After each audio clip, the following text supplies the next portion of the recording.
Okay, so since we've gone through all of my foundations... Okay, great, so the camera's leaving just like this nice shadow right here, whatever. Since we've gone through all my foundations, I figured we could also go through all my concealers. There are some concealers in here that I really like that we're going to get rid of anyway, just because I've had them for so long. Like, this is the colourpop one, I think, right? It doesn't even really have a label anymore, because I've used it so much. First of all, there's hardly anything left in it, look at that. And second of all, it's, like, solidified, because I've had it for so long. And I do like this concealer, but the e.l.f. Hydrating Camel Concealer is just like a nicer version of the same thing, and they're even in the same sort of bottle. So I'm going to get rid of the colourpop one and keep the e.l.f. one. And this one doesn't look the greatest either, but I do have a backup of this in my little backup stuff drawer. I've included my mini of Benefit Shy Beam over here, even though it's not a concealer, but I love it, and we're going to keep it. I can't do my makeup without that. This is that new e.l.f. Brightening Concealer. I quite like it. I've been using it a lot lately, so we're going to keep that. The Milani Concealer I only recently reviewed on my channel, and it's just not, it didn't change my life, it didn't wow me, but it's still fine, so I'm going to put it in my pile over here for my sisters, so that if one of them wants it, they can have it. The Tarte, what is this, Rainforest of the Sea Foundation, Concealer? This should be garbage. I've had this for so long, and it looks gross in the bottle. Like, it doesn't, nobody should use that, that's not safe. Same with, you're going to laugh at this little tiny Urban Decay concealer thing. It just smells like straight up wax, and it's like an intense smell. Like I just take the lid off and it reeks. I don't even know that they make these anymore, but I bought this when the Sephora in Niagara first opened, so this is at least 6 or 7 years old. So I have to throw it out anyway, but I just thought you'd appreciate my little anecdote there. I'm not going to keep the Glossier concealer. It's fine, but I just don't feel like, for the fact that I have so many concealers and I love so many of them so much, like I just don't feel like I need this. It looks barely touched. Maybe I'll see if one of my sisters wants it, because it's okay, it does brighten. It just doesn't really cover as much, and if I'm going to put on concealer, I think it should cover, you know? I'm also going to put over in my pile for my sisters the Sheglam by Shein concealer, because it is nice. I do like it. It's a very nice, thin formula with a decent amount of coverage. I don't need it, you know what I mean? I feel like the e.l.f. concealer, the Hydrating Camel Concealer, like this one, it wears so many hats. It does so many things that I want a concealer to do. Brighten, cover, not look cakey, not settle in my lines, that I feel like so many other of my concealers are obsolete because of this one. And that's the only reason why I'm able to be so much more ruthless with my concealers rather than my foundations. I'm going to keep the ordinary concealer, the high coverage concealer that we just reviewed. I have 2 different shades, so I'm going to keep one shade and then give the other one to my sisters to fight over. I couldn't find the other one, and I just used it this morning, so it's on my desk somewhere. So this is 1.2N, so I'm going to put that in my keep pile. And then once I find 1.1N, I'm going to put it in my stuff with my sisters. This NYX Under Eye Corrector, I didn't know I owned. When I was cleaning out my concealer little corner for this video, I found it, and I must have used this once or twice, and I've never used it, but I want to try it, so I'm going to keep it, because I just feel like I didn't give it a chance. I don't know, I brain farted, and I didn't use it. I have Benefit Erase Paste. Never forget when I met a Benefit consultant at Shoppers, and I told her that they could do anything they wanted within their brand, except for get rid of Erase Paste.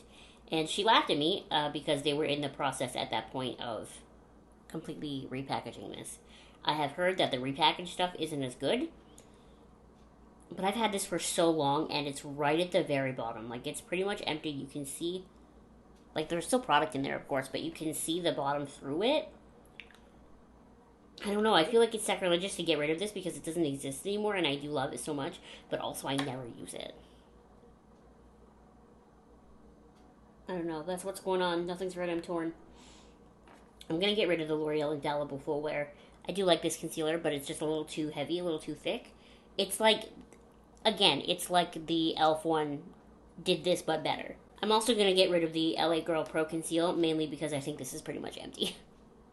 And this is pretty similar to the e.l.f. Little brush tip one, except for the LA Girl one has way more coverage. And I do like it. Like, I don't want you to get this wrong. I do like this. It's just probably mostly empty, and I don't have a reason to keep it at that point. Alright, and then there were 3. This Lancome Concealer I've had for 1,000 years. And I use it whenever I have an especially nasty zit to cover because it's got that intense coverage and it claims to be waterproof. I don't know that it is. I've never tried. But I'm going to keep it because it's my Lancome Concealer. It makes me feel fancy. And then my last two here are the Maybelline Age Rewind and the Born This Way Concealer. I don't know what to do, y'all. I love the Maybelline Age Rewind. I don't know what to do. I like the Too Faced Born This Way too, and this, I don't even think you can get this one anymore because this is the Radiant Creamy one. And I bought it at Winners. Well, I'll just keep them both. If I don't know, you know, I'll keep them both. Marie Kondo says, keep things that spark joy, and they both spark joy, so. Now we're back at Array Space. This is hard. I don't know. I'm really torn. I'm gonna keep it. I feel like if I throw it out, I'm gonna end up digging through the garbage later to take it out because I will change my mind, so I'll just keep it. So I'm keeping way more concealers than I thought I was going to because I have the Ordinary one. I have the e.l.f. Hydrating Camo Concealer, of course. The little Shy Beam. The Lancome one. Age Rewind, Born This Way. e.l.f. Best Thing, and NYX. You know what's interesting? Most of the foundations I kept were high-end, but a lot of these concealers are actually drugstore and very affordable. And the couple high-end concealers that are here, like this Lancome one, I feel like it doesn't really do much more than the Ordinary one does. Like, if I had to choose, they're pretty much the same. It's just interesting. Like, the drugstore does make so many foundations that I love, but not necessarily foundations that I have chosen over my fancier ones. Maybe that's just me wanting to be bougie. But the concealers, like, they just win out. Like, I just feel like I can't justify spending the price for a Sephora concealer when, like, the e.l.f. one exists. When, like, I don't know, this other e.l.f. one exists. I never really thought of that before. And now with it staring me in the face, it's very interesting to think that the drugstore does have so many good concealers. And I just, not only can I seldom rationalize spending the price for a more expensive one, but they're probably just not as good. Even this, like, Milani one was more expensive than any of the drugstore ones that I'm keeping, and I don't like it. I don't know. I just think it's interesting. Anyway, let me know what you thought of my little concealer collection and the ones that I got rid of versus the one that I kept. What would you have done in my shoes? And also, what are some of your favorite concealers so that I can rebuild my stash, not that I really need to. I'm just interested to hear your thoughts on everything, ever, always. So thank you so much for watching this video. Make sure to give it a thumbs up and subscribe to my channel if you have not subscribed already. And I will see you next time. Bye!